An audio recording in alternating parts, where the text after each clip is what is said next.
वैष्णोदेवीला जाणाऱ्या यात्रेकरूंवर दहशतवाद्यांनी केलेल्या भ्याड हल्ल्याच्या निषेधार्थ गोंदिया शहरात बजरंग दलाच्या वतीने रॅली काढून आणि प्रतिकात्मक पुतळा जाळून घटनेबाबत संताप व्यक्त करण्यात आला।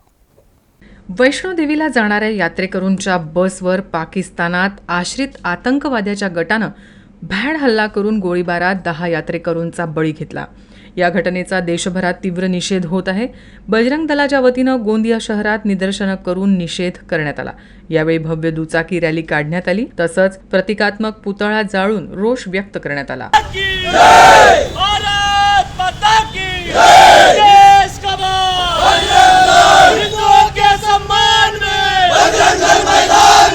या घटनेमागे पाकिस्तानचा हात आहे अशा भावना हिंदू संघटनांनी व्यक्त केल्या असून केंद्र सरकारनं याकडे लक्ष देऊन आतंकवाद्यांविरोधात कठोर मोहीम आखून त्यांना नेस्तनाबूद करावं अशी भावना व्यक्त करण्यात आली। ये उन्होंने टारगेट करके हिंदू श्रद्धालुओं को सिर्फ इसलिए मारा क्योंकि हिंदू विचारधारा की सरकार देश में आई है, इसलिए उनका ये जो कायरतापूर्वक काम किया है उसका बदला जरूर लिया जाएगा और जल्द लिया जाएगा और दोबारा ऐसी घटना देश में ना हो, ऐसा हमारे गृह मंत्री और देश के प्रधानमंत्री से प्रार्थना है कि ऐसी घटना हिंदुओं के साथ ना हो।